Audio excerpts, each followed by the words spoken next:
It's now my pleasure to introduce the first person ever to be appointed in the whole position of Chief Resiliency Officer in the state of Rhode Island. Sean O'Rourke is uniquely positioned to tackle this issue, and it's my pleasure to introduce him here today.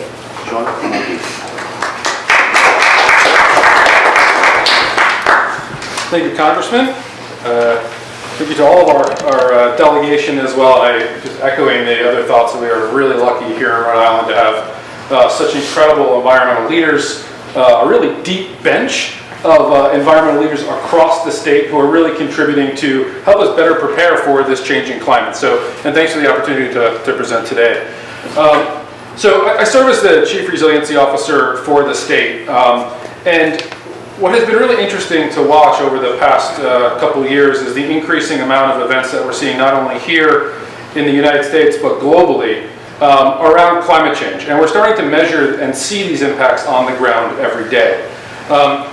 In my day job is the Director of Stormwater and Resiliency at the Rhode Island Infrastructure Bank. And what I'm charged with doing is trying to accelerate and advance investments in stormwater and climate resiliency projects across the state. Through this work, which has just kicked off over the past 4 months, and in my recent role of being appointed as the Chief Resiliency Officer for the state, I've had the opportunity to work with many of you in this room, as well as about 120 other folks through a series of resiliency roundtables. And what I've heard through these meetings with state organizations, with agency partners, with municipalities is that our municipal officials, local organizations, and residents and businesses are ready to act on climate change as really a Tier 1 climate solution. And the focus that our partners are starting to put on this work is really around climate preparedness, green energy, and green jobs. And that is coming through in all of the conversations that I'm having. All of these efforts across the state are focused, and my work at the Infrastructure Bank is focused on protecting the environment and protecting our residents as well as our economy. And this also includes our military installations as well, Newport, Quonset. These are not only crucial to the state's economy, but really also crucial to our national security, as well as the Congressman has mentioned. They're also stationed in some of the most vulnerable areas of the state, Newport and Quonset. Vulnerable to increasing weather events, such as sea level rise and increasing extreme weather events. These are absolutely critical. Thinking about these facilities as well as the other critical infrastructure around our state is critical. We think about adaptation, preparing for a changing climate.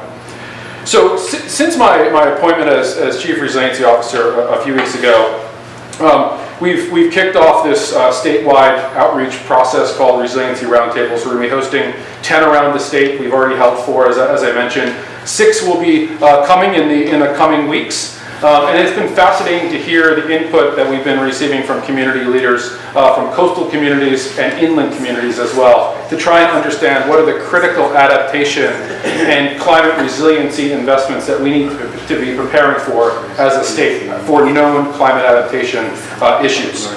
So these collaborative efforts, as well as with the Congressman's leadership, really provides an excellent foundation for all of our work across the state, and really signals that we're ready to act. The time is now, and really thank the Congressman for recognizing at a federal level that our climate is changing, and I think the amendment within this bill is a great demonstration of that work. So thank you very much. Thank you very much.